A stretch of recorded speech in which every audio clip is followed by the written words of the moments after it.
concentré sur le débat, je vous le dis, je suis là pour choquer. Si tu nous dis que Rudy Garcia, il a le niveau pour entraîner le Napoli, alors Balerdi, il a le niveau pour jouer au Real Madrid. Rodrigo, sa hype, elle a duré 2 matchs la saison dernière. Mbappé, aujourd'hui, il est plus populaire que l'équipe de France et que Didier Deschamps. Mbappé, demain, il monte au créneau. Il dit Deschamps, c'est une pompe. Ils font un changement d'entraîneur. T'es sûr que 48 heures après, Deschamps, il a sauté.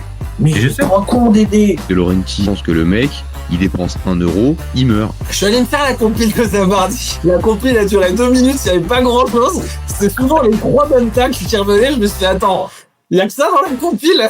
Guardiola, meilleur coach de l'histoire. C'est même pas le meilleur coach de l'histoire du Barça. Il faut arrêter avec Payet, c'est un grand joueur. Alex Ferguson, c'est juste un Giroud qui a eu beaucoup de moyens. C'est pour ça qu'il a réussi. Pendant des années, on se faisait dérouiller à chaque gros match. Ça fait penser à Rudy Garcia. Le match, il va débuter. Les 11 sur le terrain, ils vont se caguer dessus. On va sortir les pop-corn, on va observer tout ça. On va mourir, on va tous mourir. Moi, je n'y crois pas. On va se faire éliminer comme des putes. J'en suis sûr. J'ai déjà tout prévu. Le paquet de mouchoirs. Je veux pas avoir ça. Si t'enlèves le championnat anglais, allemand, espagnol, italien, portugais, lituanien, la Ligue 1, c'est le meilleur championnat européen. Mbappé, c'est un remplisseur de brouettes. Par contre, quand il faut aller trousser les grosses équipes, malheureusement, c'est lui qui se fait remplir.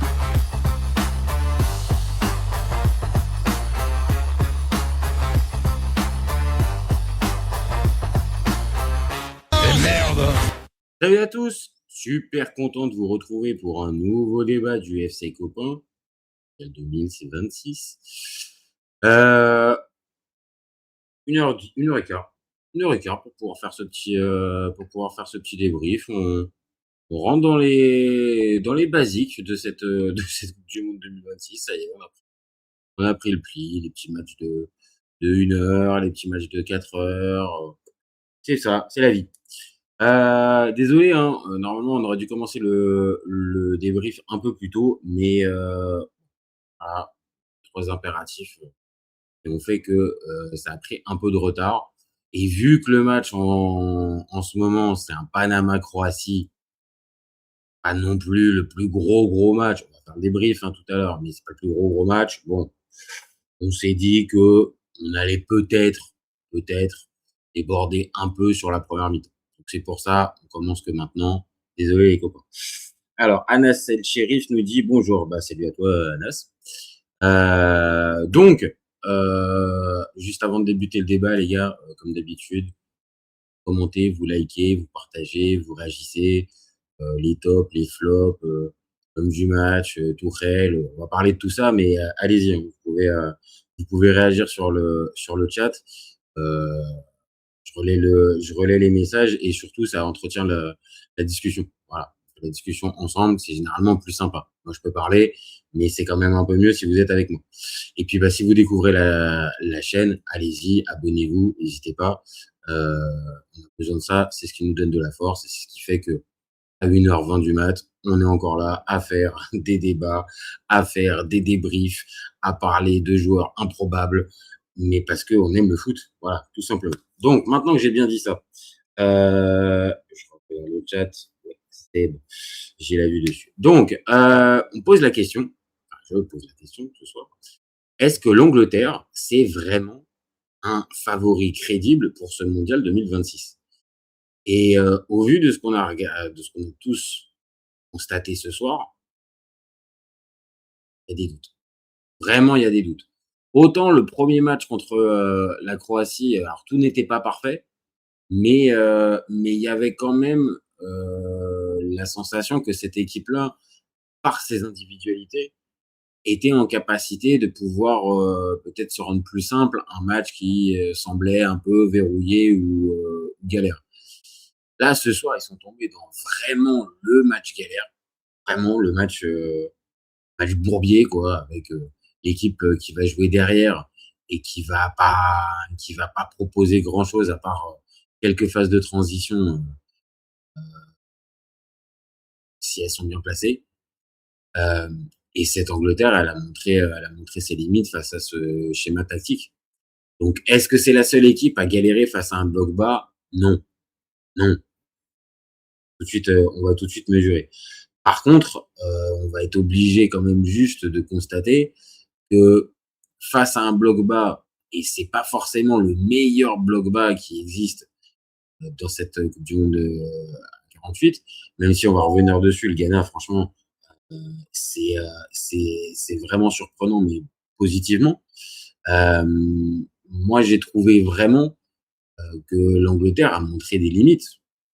Alors, comme on fait généralement sur la chaîne, on commence avec la compo. Quand on regarde la compo de notre ami Tourelle, est-ce que vous, il y a des choses qui vous interpellent? Moi, ouais. Moi, ouais. Je remarque que, bon, vous allez me dire, c'est peut-être un peu normal et tout ça, machin. Et je remarque qu'un Saka, en fait, n'est plus l'homme indispensable de cette équipe. Là où c'était le cas il y a encore 2 saisons. Il était un joueur important qui pouvait être détonateur. Là, clairement, Madueke, c'est pas déconnant, hein, Madueke, limite, a joué à ce poste-là à Arsenal, en plus, à la place de Saka, mais surtout quand il était blessé. Ça peut s'entendre, mais ça m'interpelle. De pas voir Saka, en fait, peut-être aussi après, je vois Saka un peu avec les yeux de l'amour, mais de pas le voir titulaire dans un match de Coupe du Monde de l'Angleterre, ouais. Bon, après pour le reste, que ça soit la charnière Konsa et Gueye, on l'avait déjà eu. Spence, moi je suis toujours pas convaincu. Les gars, vous pouvez m'expliquer ce que vous voulez, mais Jay Spence, non. Je lui vois encore trop de limites. Alors sur l'aspect offensif, je veux bien. Mais alors sur l'aspect défensif, franchement, c'est trop lâche. Non, vraiment, c'est trop lâche. Maintenant, il y a évidemment la présence d'Anderson. Alors Anderson, c'est un peu particulier parce que moi, je vais être très franc, avec vous. Ouais, je regarde les messages. Anderson, voilà, c'est ça que je cherchais. Anderson, franchement, je suis honnête, joueur de Nottingham Forest, qui a la vingtaine, je vais pas dire que j'étais passé à côté parce que je regarde quand même un minimum la première ligue et les clubs de dire un peu de second tableau, même si l'année précédente, Nottingham Forest avait fini 6e, 6 ou 7e.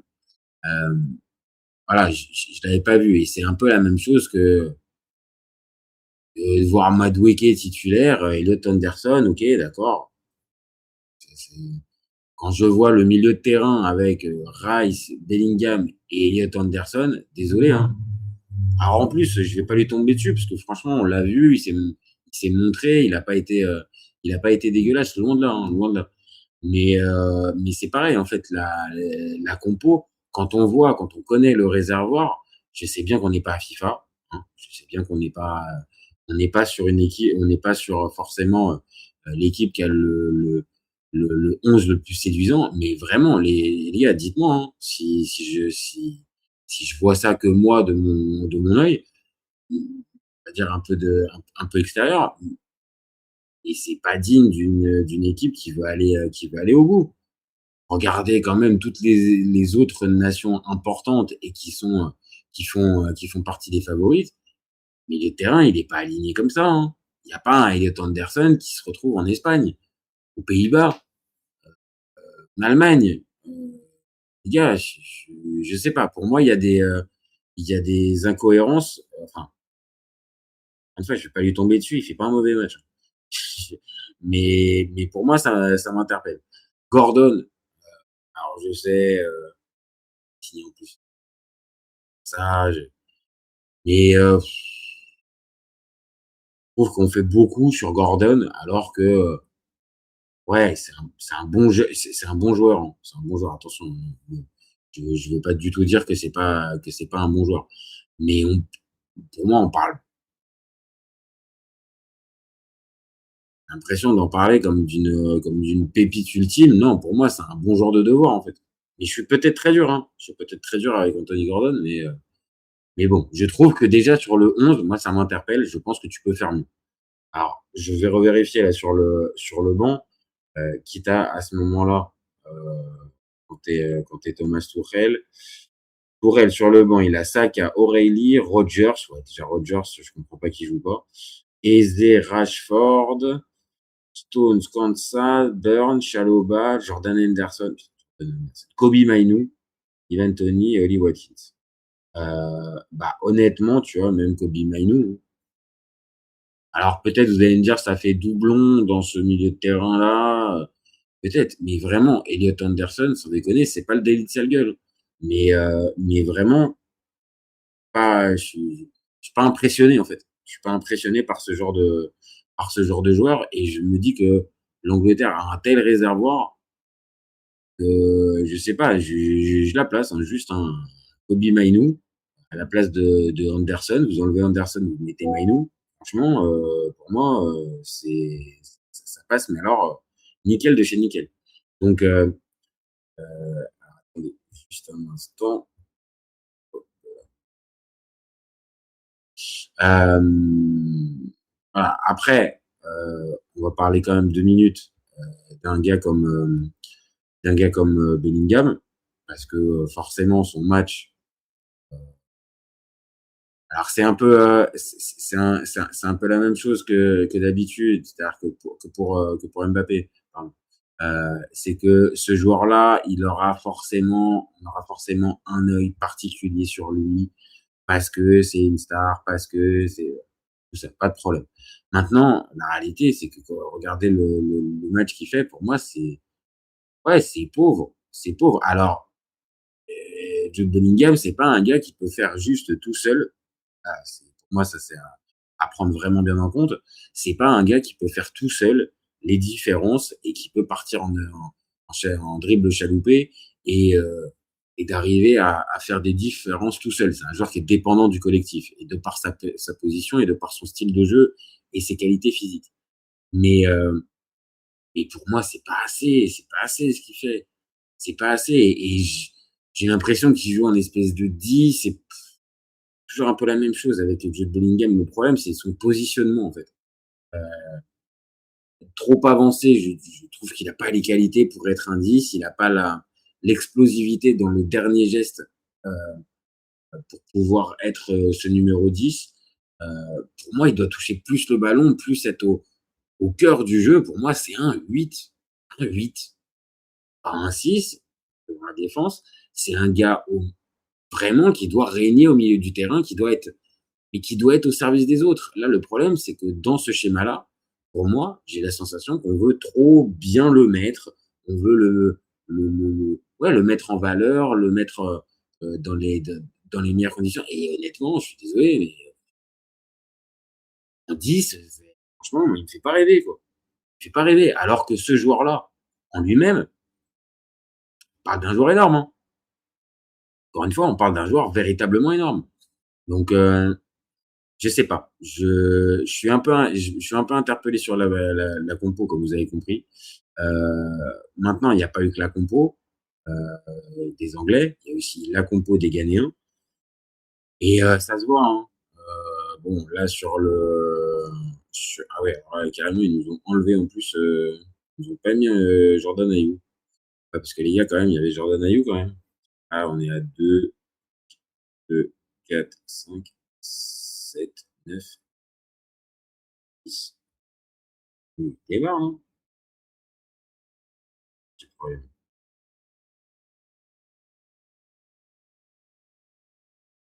Oui, il manque Jordan Ayew. Il manque Jordan Ayew dans la compo. Ouais, super. On est bien. On est bien, on est génial. Bon, bah, les gars, pensez juste que il y avait, normalement, là où je me trouve, il y avait ce bon vieux Jordan Ayew. Voilà.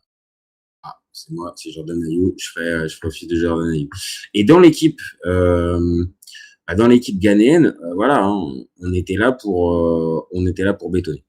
Ah oui, il nous a mis 2 fois Thomas Partey dans le visuel. Ah oui, Jordan Ayew, ok, d'accord. Bah, l'équipe, ouais, voilà, elle était là pour bétonner. bon, je vais arrêter de m'appuyer sur la compo parce qu'elle est un peu foireuse côté ghanéen. On va plutôt aller sur les stats du match. Parce que de toute façon, les stats du match, c'est important.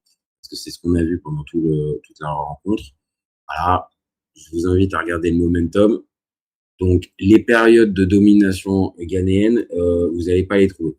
Vous n'allez pas les trouver parce que déjà, petite stat intéressante quand même, on est sur 79% de possession à 21. Donc là, on est vraiment dans un attaque-défense pur et dur. Voilà, on peut pas faire mieux. Et malgré cette domination, on va dire cette maîtrise du ballon, cette possession du ballon, pardon, à outrance, bah les gars, vous voyez bien, hein, on n'est qu'à 2 grosses occasions et 1,28 de XG. On est à juste à peine avec un peu plus d'un but attendu en 90 minutes. Bien sûr, c'est des stats, bien sûr, faut affiner, bien sûr, c'est pas une vérité absolue, mais ça montre quand même un tout petit peu la photographie du match, c'est-à-dire que l'Angleterre a eu le ballon, clairement, le Ghana lui a laissé la balle. Attendez 2 secondes. Le Ghana lui a laissé la balle, et derrière, les Anglais, ils ont... Alors, je vais pas dire qu'ils ont été incapables de pouvoir en faire quelque chose. Ça serait mentir, et ça serait réduire aussi la performance des Ghanéens. Mais il y a un côté quand même, désolé, qui est, on va dire, implacable pour les Anglais. C'est-à-dire qu'ils n'ont pas été en capacité véritablement de se créer de vraies grosses occasions. Parce qu'on peut avoir ce type de match-là, ça arrive en Coupe du Monde. T'as pas la réussite. Et même dans cette Coupe du Monde, hein, il y a des équipes comme ça, elles n'ont pas eu la réussite. Je pense à la Suisse, par exemple, contre le Qatar au premier match. T'as pas la réussite, tu marques un seul but, et au final, tu te fais punir en fin de match. Ça peut arriver. Ça peut arriver. Et juste ici, avec la cam. Ici. Voilà. Donc ça peut arriver. Mais là, ce soir, c'est pas le cas. Hein. Alors, ok, le gardien ghanéen fait le taf. Aucun problème là-dessus. Sarré, il est véritablement positif et rassurant pour sa défense. Mais on va se le dire, il n'a pas fait un match à la Vozinha, le gardien du Cap-Vert, il y a quelques jours. Il n'a pas fait un match comme le gardien Roum du Curaçao qui a fait, je sais plus, 15 arrêts pendant le match. On parle d'un gars qui, je vous repasse les stats, au niveau des arrêts de gardien, véritable, on parle d'arrêts en termes de tir cadré, on est sur 3 arrêts. Donc, ok, il a été solide, comme je l'ai dit, il a bien commandé sa défense, ok, mais on parle d'un gars qui n'a pas non plus fait le match de sa vie, en fait, pour pouvoir tenir le 0-0. Donc, ça ramène à une chose toute simple, c'est qu'en fait, l'Angleterre, dès que tu lui laisses la balle et dès que tu lui laisses les commandes du jeu, eh ben, elle est bien emmerdée pour pouvoir le faire. Et pendant que je suis en train de faire ce débat, les copains, j'ai un œil quand même sur le Panama-Croatie. Et je me rends compte qu'on a à peu près les mêmes difficultés côté croate. C'est-à-dire que dans l'utilisation du ballon, pas de problème, tu l'as. Hein. Ah ouais, tu fais des belles passes. Là, je vois Modric qui fait encore des belles ouvertures, très bien. Sauf que les véritables occasions, limite, pour l'instant, c'est le Panama qui les a. Donc attention à toutes ces équipes qui ne voient pas forcément le bloc bas en face avec un plan A, un plan B ou un plan C. On parle d'équipes qui arrivent, alors c'est peut-être la conséquence de ce temps limité pour pouvoir travailler pour les sélectionneurs, ils s'en plaignent tous, de ne pas pouvoir véritablement bosser la tactique, on est juste dans l'enchaînement des matchs, pas de problème. Mais c'est là où on voit qu'une équipe comme l'Angleterre, qui a quand même, je le répète, un sacré réservoir et un sacré vivier de joueurs, tu te rends compte qu'à ce moment-là, on est avec une sélection anglaise qui n'a pas de plan B en fait. Donc ok, elle arrive avec son état d'esprit, son envie de jouer, son envie de l'emporter, mais avec les certitudes nécessaires dans le jeu pour pouvoir se dire par exemple, ok, ça va venir. on est face à un adversaire compliqué, on n'arrive pas à se simplifier la tâche rapidement, ça va venir. Là, tu as senti en fait que l'Angleterre, elle attendait l'exploit de quelqu'un. Elle attendait le petit coup du sort. Elle attendait mais elle n'a pas été provoquée en fait cette réussite. Alors, on va être très très clair, hein. Si on doit être totalement factuel, cette équipe anglaise, je vais montrer ça, avec ce match nul, elle se retrouve pas mal, hein. Elle se retrouve pas mal, hein. Par contre, la première place, attention.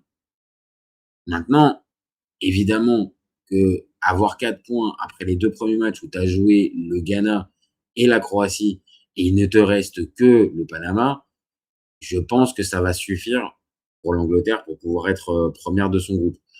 Car je vois pas, sauf cas extrême, le Ghana taper la Croatie, qui plus est avec un gros score. Je pense pas. Donc l'Angleterre, pour moi, va terminer première. Et avant ce match-là, ils avaient 3 points. Le Ghana en avait 3 et le Panama 0-0 avec la Croatie. Peut-être que dans l'état d'esprit, ils se sont dit, peut-être, hein, je sais pas, hein, je suis pas dans le vestiaire et je suis pas un intime de la sélection anglaise. Mais peut-être qu'ils se sont dit, on a déjà 3 points, la compétition est assez longue et avec juste un match nul contre le Ghana, on assure la première place puisque derrière, il y aura le match contre le Panama et tout le respect qu'on peut avoir pour le Panama. L'Angleterre-Panama, normalement, il n'y a pas de débat. L'Angleterre va l'emporter. Donc, peut-être qu'il y avait une part de calcul avec le gros match, le match censé être référence contre la nation plus huppée, c'était contre la Croatie. Ils l'ont gagné et sans être parfait, mais ils le gagnent un peu brillamment quand même. Donc, oui, des chances que cette équipe anglaise les jouait un peu comme ça. Maintenant, c'est aussi à nuancer parce que il y a aussi un adversaire et que cet adversaire-là, c'est pas non plus n'importe quoi. Alors évidemment, le Ghana, quand on les regarde, cette année, il y avait une CAN. D'accord ? Donc cette CAN, ils y sont pas. Ils sont pas, nos amis ghanéens. Donc forcément, les voir pour cette Coupe du Monde arriver ici avec avec ce statut d'équipe qui s'est pas qualifiée pour la CAN, une CAN à 24 en plus, hein. Un peu d'espoir en eux. Et force est de constater, alors j'ai vu ça de loin parce que naïvement, je me suis dit, mais justement, ce pédigré-là qui fait que le Ghana ne s'étant même pas qualifié pour la CAN 2025, j'ai un peu peur. Un peu comme le Cap-Vert, je me suis fait avoir. Je me suis fait avoir par ce trompe-l'œil. Et quand on y regarde de plus près, le Ghana, alors oui, on est loin, hein. On est loin du Ghana des années 2010, voire même du milieu des années 2000 en 2006, quand ils ont Essien parlant de son prime, qu'ils ont Amadou Diarra, qu'ils ont Stéphane Apia. Ok, il doit y avoir encore Cufour encore à cette époque-là. Ok, ça c'était une grosse époque, l'époque 2010 avec le quart de finale avec Gian, Boateng et tout. Ok, on n'est plus sur cette équipe-là. Il n'y a plus autant de talent dans l'articulation du 11 et même de l'effectif. Par contre, on a des joueurs qui sont de devoir. Faudrait voir dans un autre contexte quand vous allez regarder un peu les clubs des joueurs et tout. Bon, on se rend vite compte qu'on est quand même avec plutôt des seconds couteaux. Et donc, ce qui explique aussi cette fameuse non-participation à la CAN 2025. Mais moi, je vous donne par exemple ce gars-là, Jérôme Opoku. Et j'avais vu jouer, mais ça faisait un moment où j'avais un peu perdu la trace. Et puis voilà, c'est pareil, c'est-à-dire que sa sélection est pas performante. On a du mal à s'intéresser à certains des joueurs. Et là, ce soir, défenseur, franchement, très très bon quoi. Très très bon. Alors, bien sûr, c'est un match taillé pour les défenseurs. Donc, si tu es dans un bloc qui est bien organisé et que toi, physiquement, tu es bien, forcément, tu vas rayonner. Mais ça me montre ce genre de profil que, évidemment, comment, la sélection ghanéenne, elle a des talents, en fait. Hein. Elle a des talents et qu'on n'était pas sur. Alors, je prends souvent cet exemple, on n'est pas sur Haïti, on n'est pas sur Curaçao. On est vraiment sur une sélection qui, voilà, a un passé en Coupe du Monde. Je le répète, un quart de finale de Coupe du Monde pour une sélection africaine, il n'y en a pas 150 qui l'ont fait. Et on rappellera toujours l'épisode à Samoa Gyan qui loupe ce penalty à cause de notre ami Luis Suarez. Donc on n'est plus sur cette génération-là. Maintenant, moi j'ai trouvé que si on fait bien évidemment fi de ses problèmes personnels et extrasportifs, à Partey, il fait un super match. Il fait un super match dans l'entrejeu. Et puis le reste est cohérent. Alors, je vais pas vous dire que j'ai aimé Jordan Ayew, parce que bon, Jordan Ayew, pour moi, ça reste encore une énigme. Comment ce type-là peut encore être numéro 10, enfin, être numéro 9 du Ghana. Mais que ça soit, comment il s'appelle, Yironki, ouais, je crois que c'est ça, Yironki, que ça soit aussi Sibo aussi, j'ai trouvé très bon dans l'entrejeu. Et puis Mensah et Senaya, on connaît parce que c'est deux joueurs de la JOCR. Petit coucou à Aurel qui intervient sur la chaîne souvent. C'était intéressant en fait. Donc bien sûr, c'était pas extrêmement ambitieux dans le jeu.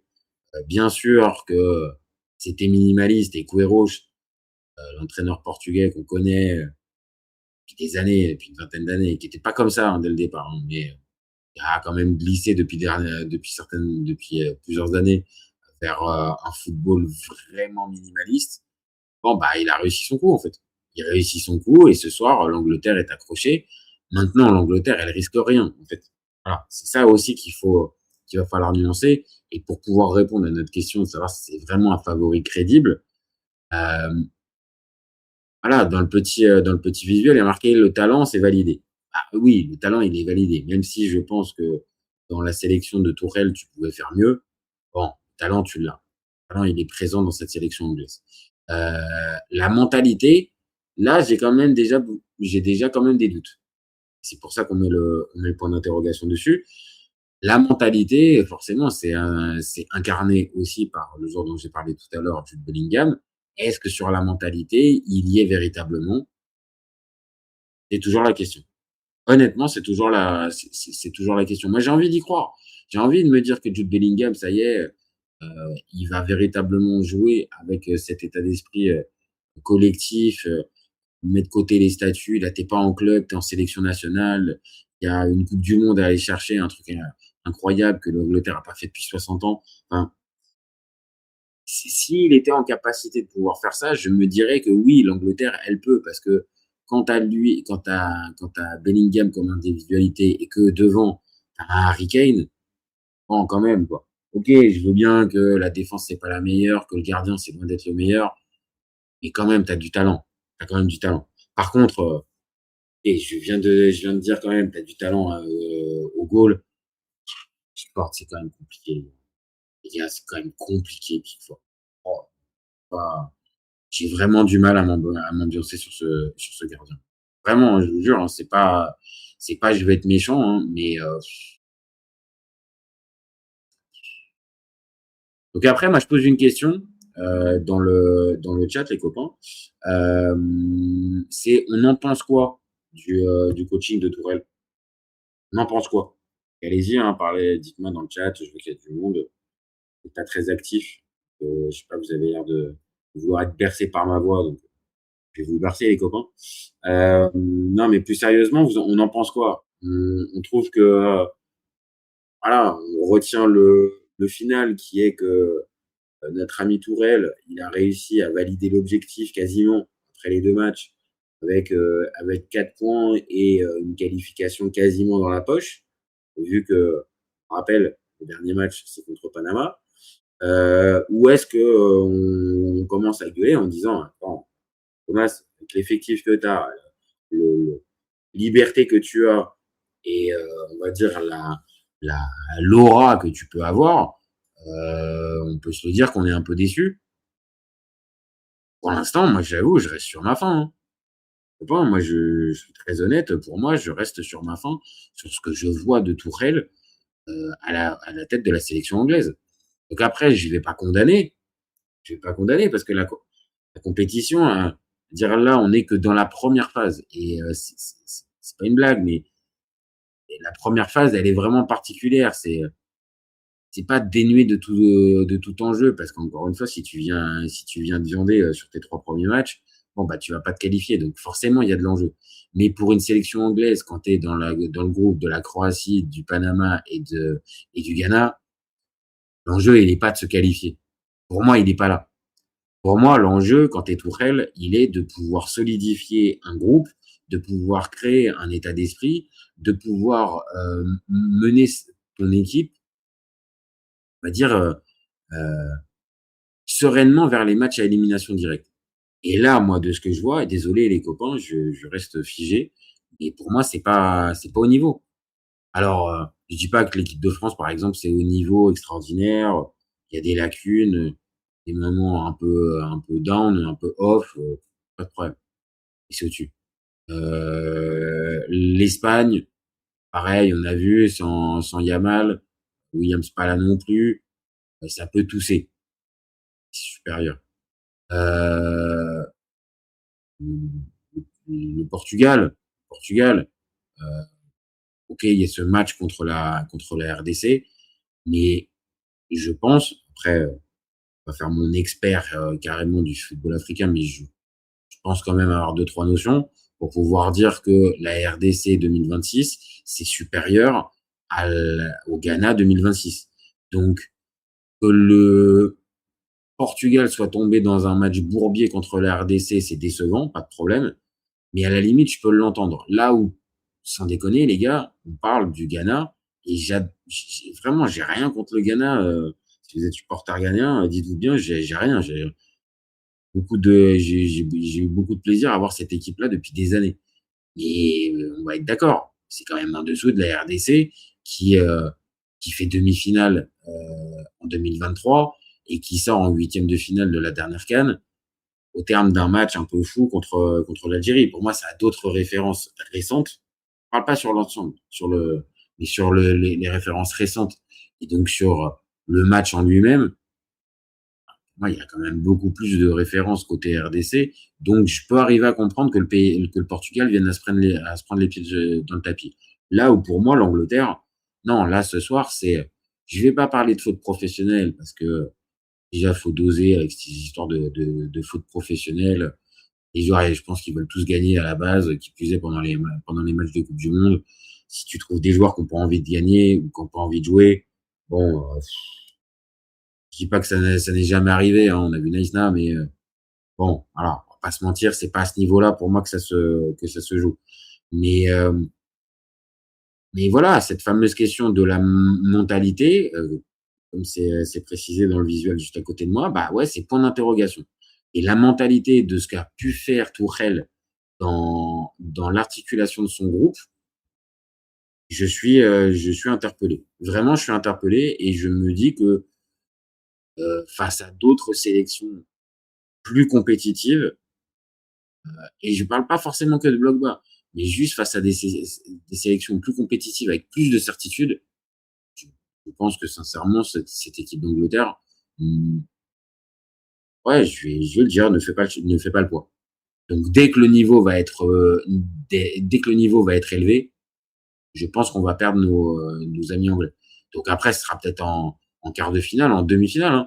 Peut-être que d'ici là, ils vont jouer des équipes à leur portée et que là, pour le coup, face à des équipes à leur portée, sur 90 ou 120 minutes, ou avec les pénaux, je les vois passer. Là où je suis très interpellé et où je me positionne clairement, et je dis que là vraiment je n'y crois pas, c'est dès qu'on va avoir une équipe anglaise qui va jouer une plus grosse équipe.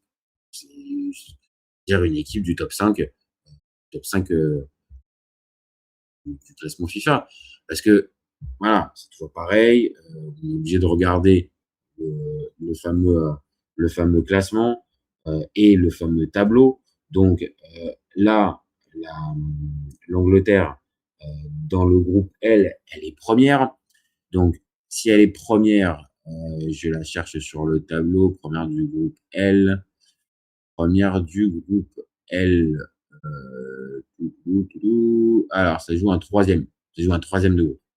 Donc, autant vous dire que le troisième de groupe, pour l'Angleterre, ça peut être vraiment l'occasion de pouvoir aller avec un tour supplémentaire, donc en huitième de finale. Et après, tu joues les premiers du groupe A. Et moi, le groupe A, c'est le groupe du Mexique. Angleterre-Mexique, même à domicile, je pense que l'Angleterre arrive à passer. Donc, tu arrives à peu près en quart. En imaginant, hein, bien évidemment, que le Mexique se qualifie. Et que... Donc, ça peut aller jusqu'en quart, parce que je lui dis, jouer un troisième de groupe, bah, normalement, l'Angleterre va le faire.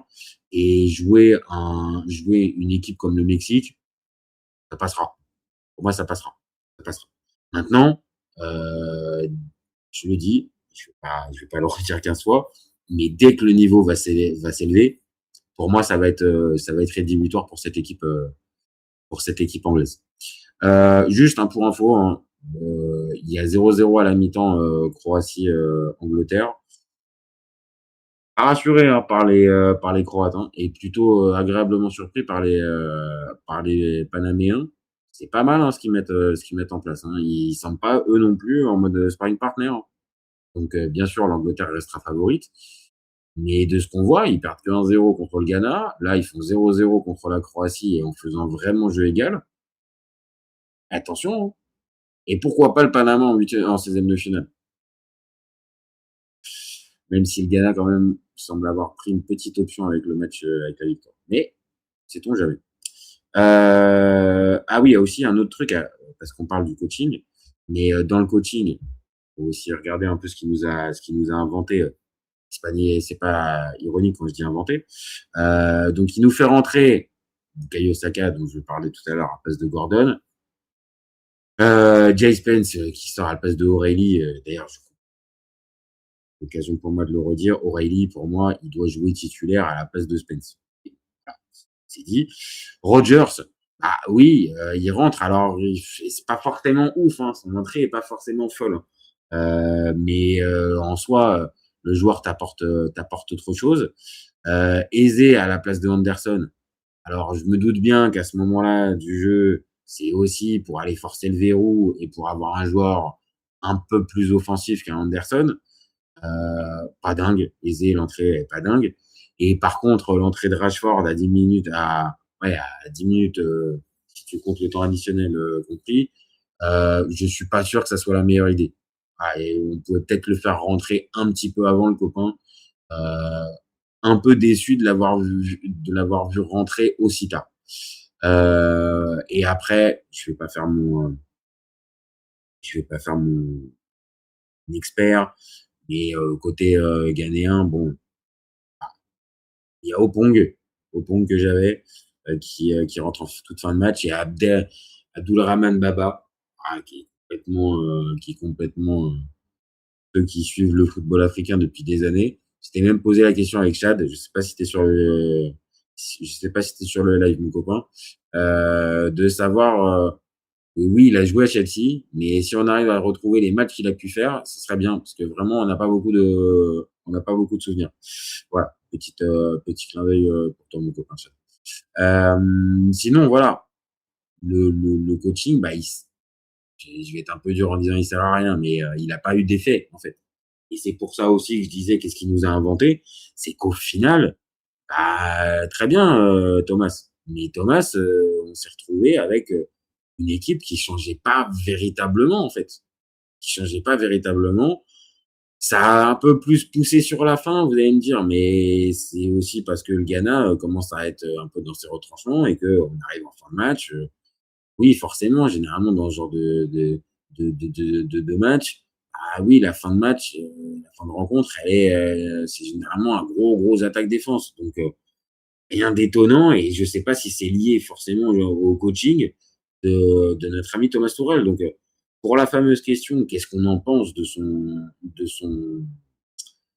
comment, euh, de son coaching, moi je reste comment, je reste interrogatif et je suis toujours pas convaincu. Ah, voilà, je le dis, je ne suis pas encore convaincu par le coaching de Thomas Tuchel.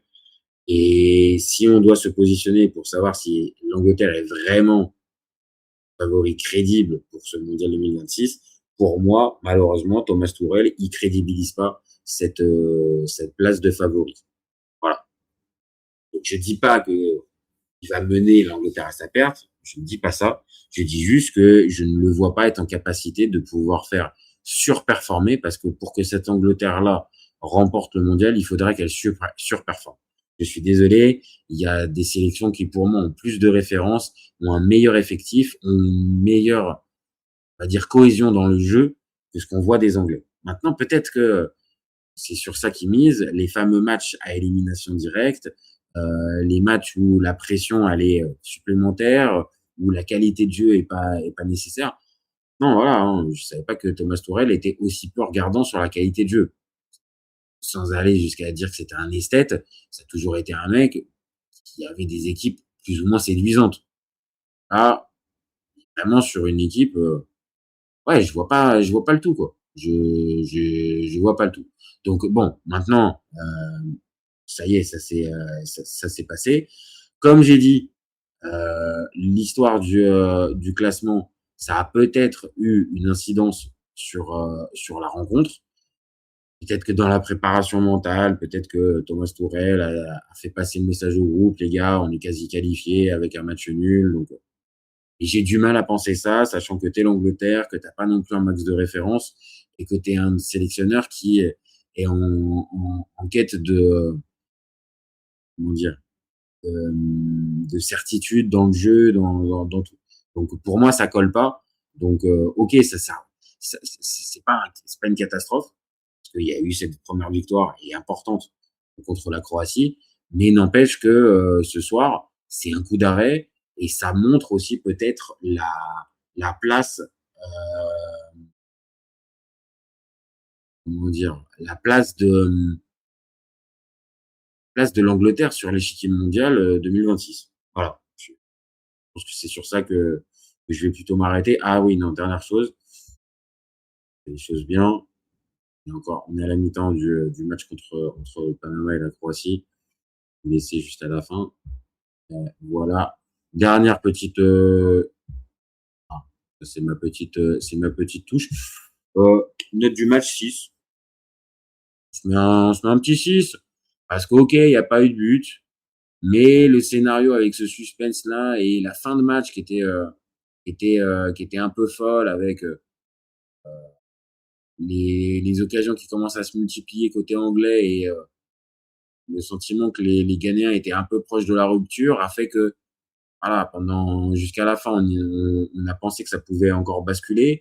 Et puis pendant une partie du match, on se dit c'est pas possible. L'Angleterre, elle va pas être aussi brouillonne dans le jeu, elle va finir par y arriver.